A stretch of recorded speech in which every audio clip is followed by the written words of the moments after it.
How you doing, everybody? It's me, Waddles, and fun fact, I love animals. They're literally the best thing in the world. Pets in real life, they're absolutely amazing. And pets in Minecraft, pretty amazing too. In this episode of the Everything series, we're going to take a look at every pet in Minecraft. From the allay to the wolf, we'll talk about where you can find these things, how to tame them, and what you could use them for. Down below, you let me know, which tameable mob is your favorite. Enjoy!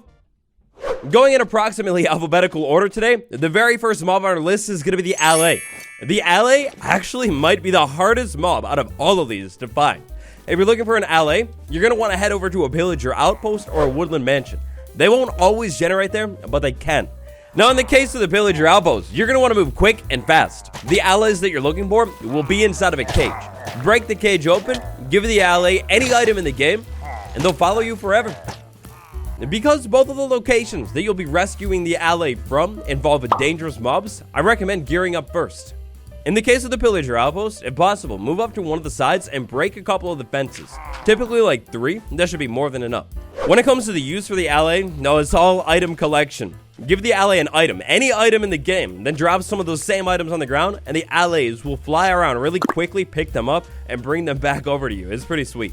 If you want to, you can set up some kind of note block machine and have the allay actually move the items over to that note block machine instead. Maybe put some like hopper minecarts around that thing, pick up all of your dirt, easy, quickly, efficiently, and automatically. For more information on the allay, check out the allay episode after this one. Alright, so with that out of the way, every other mob is going to be way safer to get. Don't worry. Our next stop of the day is going to be down inside of the lush caves biome. We're looking for the axolotl. Now, to be honest, it's up to you if you want to consider the axolotl actually tameable. You see, unlike the other tameable mobs in this video, by taming this thing, there's no like true indication or anything other than an advancement the first time. To tame an axolotl, head down to the lush caves biome with a water bucket and pick this thing up. Other than the advancement, the only other thing that will change about the axolotl once you tame it is the fact that it will no longer despawn. If you pick an axolotl up in a bucket and then put it back down, it shouldn't ever despawn. Now, when it comes to your axolotl and the use for them, you've got kind of like 3 different uses. Option number 1, they could be your army. You bring your new army of axolotl with you over to an ocean monument or something and have them fight for you. They'll attack guardians. This might not be the best idea though, because when it comes to fighting guardians, they tend to get hurt a lot. Instead, back up on dry land, check this out. Axolotl, cod right here, or maybe salmon or tropical fish or any of them. Axolotl will inherently attack them. You could maybe use that mechanic right there to create some kind of water farm. They'll attack squid as well, and there's 0 risk involved. Maybe an ink sac farm, powered by axolotl. Finally, last and definitely not least, if your dream is to become an exotic animal dealer, I got great news. Axolotl, a bucket of tropical fish. Axolotl, bucket of tropical fish. Go ahead and breed them together. They will look at each other, and then you have a small chance, the smallest chance in the world, that a mutation occurs, and you get that rare blue axolotl. Our next pet is easily one of the most popular ones, and for good reason too. If you're looking for one of these things, you're going to want to head over to an area with a lot of villagers, otherwise known as a village. Spawning inside of villages, you will find cats. There are 11 different variants of cats, aesthetically completely different, functionally exactly the same. To get a cat, you're going to want to move over to a village and move slow. Hold raw cod or raw salmon in your hand. Once you've found a village and found a cat inside of the village, you're going to want to follow that cat very, very slowly. It's a great idea to sneak, and definitely don't move your head around fast. They don't like quick movements. Eventually, once that cat walks up to you curiously, feed the thing a bunch of fish, like just spam it, and eventually you'll do it. You'll get the advancement, and it'll be your best friend. That's it. That's all there is to taming a cat. But another option, if you're running out of patience, is the brute force method. Run quickly at the cat and just spam fish. Hopefully, eventually you get it. Now, in all honesty, from their different aesthetic variants to their intriguing behaviors, cats are a pretty complex subject. I'll make a full episode on these things later on. For now, we'll take a look at 2 main benefits. Benefit number 1, they terrify creepers. Creepers will not go near cats. If you have cats stationed around your base correctly, you should be mainly safe from creepers. You can keep creepers away. Another wonderful benefit of the cat happens at nighttime. Not every night, but sometimes. Always at night. If you sleep in a bed and a cat comes over to you, when you wake up in the morning, one of those cats might bring you a present, like string or phantom membrane. All in all, just like their real life variant, cats, They're absolutely amazing. Easily one of the best pets to have in Minecraft. Easily, and it's not even close. One of the pets to have in Minecraft is the donkey. You'll be able to find donkeys generating inside of meadows, plain variants, and savanna variants. Taming a donkey is pretty straightforward, but it is a little bit annoying. To tame a donkey, you have to break the donkey. And to break the donkey, basically, you have to repeatedly get on this thing and try and ride it. It'll keep kicking you off. Just get back on. Any second now, and there we go. The donkey is now tamed. Interestingly, if you're playing on a server, once one player tames a donkey, the donkey is tamed for everybody. By hitting E, we'll access the donkey's inventory. Alternatively, you could just hold a saddle and use it on the donkey. If you do that, it'll wear the saddle. Once a donkey is wearing a saddle, you'll be able to control it. Now, when it comes to speed, it is a little bit faster than the player usually. And when it comes to jump, it is a jump. Okay, I mean, look, when it comes to transport, moving around your world, you've got better options out there. It's not the best one. But when it comes to moving items around, kind of a secret functionality, if you will, oh, this thing is great. With a chest in hand, use it on the donkey, and it will go inside of the donkey. Then, if we had some items, we go ahead and jump on the donkey, hit E, and there we go. We got a small inventory that we can now store things inside of. Anything stored inside of a donkey will remain inside of that donkey until you take it out. If you crouch and use the donkey while you're not on it, you'll get its inventory. There is one more use for the donkey, but just keep it in mind. We'll talk about the donkey a little bit more later on. Next up, we find ourselves taking a look at another questionably tameable mob. We've got the fox. If the allay is the most dangerous mob to tame, the fox is the most difficult one. You'll find these things spawning inside of grove biomes and taiga variants, including the snowy versions too. To tame a fox, first, you need to breed two together. To breed two foxes, you're going to need to sneak up to one, put it on a lead, then find another one, and put that on a lead. Naturally, foxes are terrified of the player. Once you've got your foxes on leads, you can stop sneaking in quickly, try to quickly give them both sweet berries. Eventually, if it's nighttime. Yeah, foxes are nocturnal, by the way, which means it might be easier to do at nighttime. Good luck. Anyways, find two foxes, give foxes sweet berries, let them make sweet love, and then you get baby fox. This baby fox, unlike its parents, is gonna trust you. It won't run from you. Put it on a lead and steal it. Unfortunately, there is no way at all to make an already adult fox not hate you. It's always gonna be afraid. When it comes to uses for your newfound fox friend, I mean, you've got a couple, maybe. Check this out. If we had a chicken right here, we have a fox right here. If the fox wants to, it will attack the chicken. It'll attack this thing mercilessly until it's gone. And then it'll take the item and run away with it. It's kind of cool.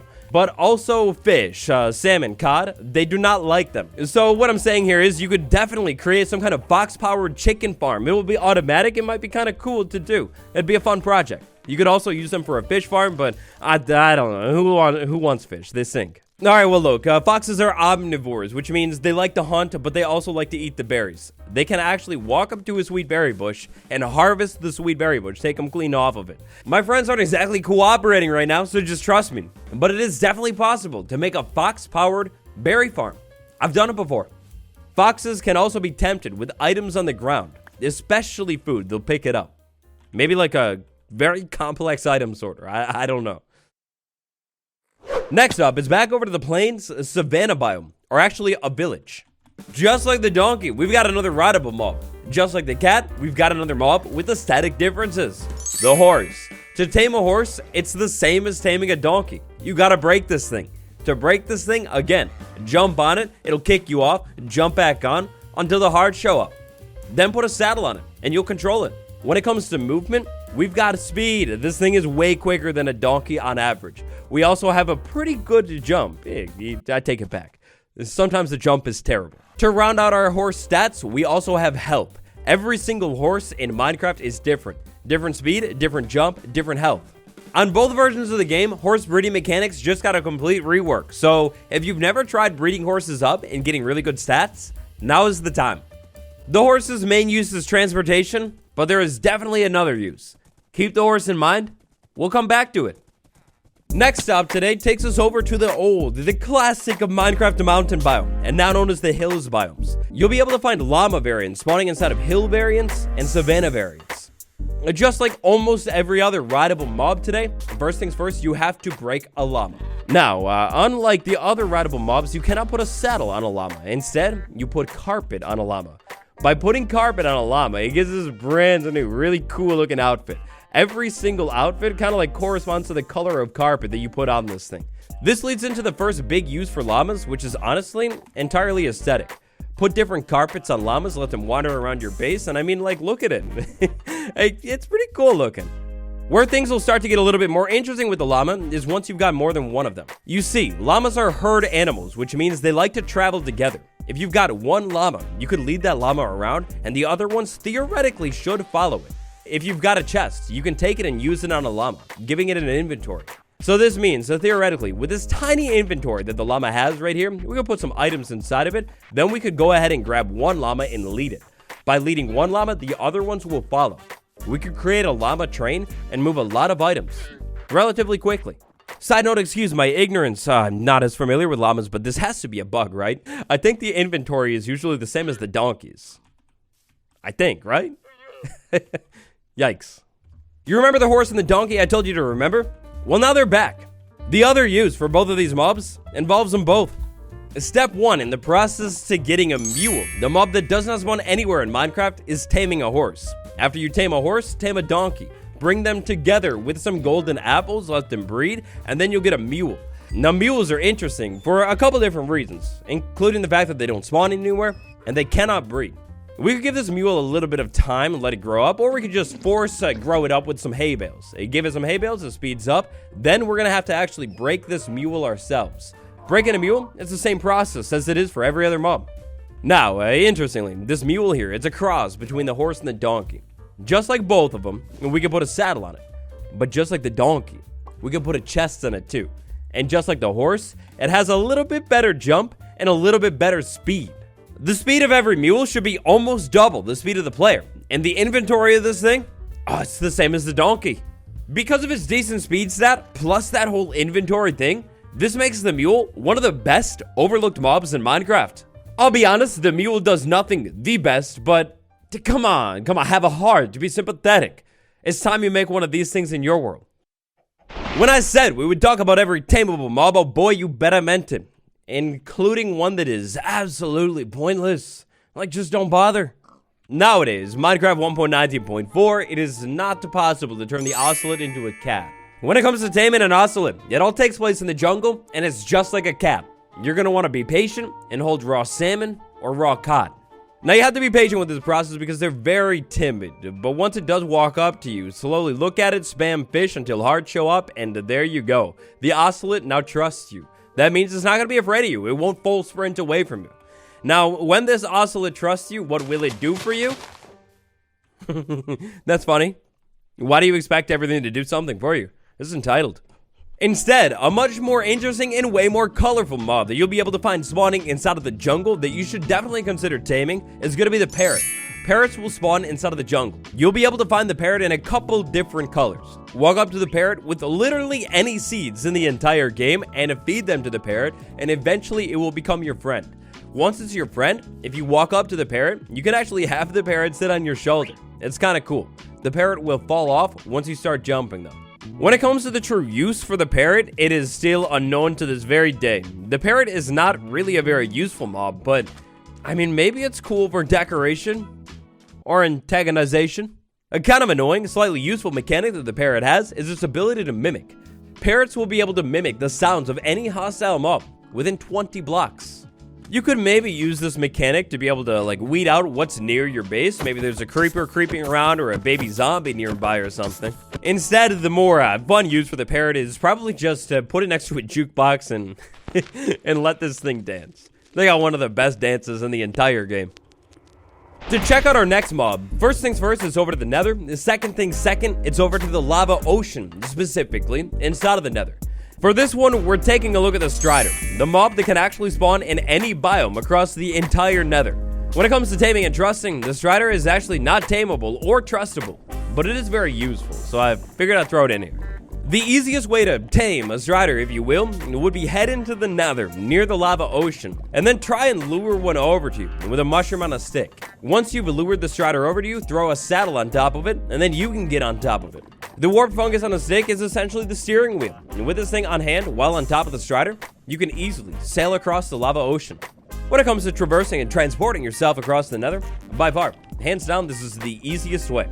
It should definitely be noted though that there is no way to get the saddle back off of the strider. Once you put it on the strider, the only way to get it back is to literally remove the strider from existence. So, think long and hard about this one. And finally, or almost finally, kind of coming full circle here, we've got the classic, the iconic Minecraft pet, the dog, or in other words, the wolf. If you're looking for one of these things first, it's off to the forest. When it comes to spawning rules for the wolf, for the most part, you're looking in any biome that is covered in trees. This could be a taiga, this could be a forest. After enough hopeful searching, eventually you'll find a wolf. Give the wolf a couple bones, and then it becomes your dog. And once it's your dog, it's your dog.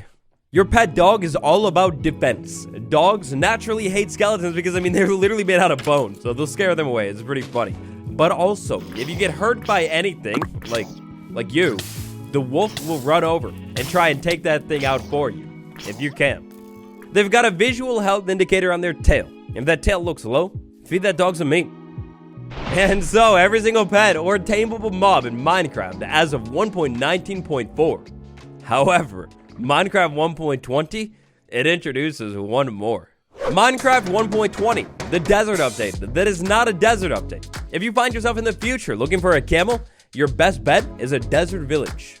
One camel will generate with every single desert village. To tame a camel, all you need to do, right now at least, is walk up to this thing and throw a saddle on it, and no braking involved. With a saddle on the camel, you'll be able to control it, and actually bring a passenger as well. The camel is the only two-player rideable mob in the entire game right now. Now the camel, its main use is definitely going to be transportation, but it's also pretty useful because it's tall. While you're on top of a camel, most shorter mobs, like zombies and husks, they won't be able to reach you. And when it comes to the camel's speed and health, they're actually pretty good. Like, you could easily get away from mobs in the game too. The camel is an absolute tank. When it comes to its jump, oh my gosh. The thing is insane. Technically called a yeet, the camel's signature move can be used to easily clear large gaps. Again, like literally every other interesting mob in today's video, there's a lot to know about the camel. I'll make an episode of the series on the camel eventually, but for today, that's just about it. Anyways, everything to know, pets. I hope you enjoyed it. Smash like and subscribe for like a million years of good luck. Thanks for watching. You're all literally the best. And check out that cherry blossom episode next. I'll see you tomorrow. Goodbye.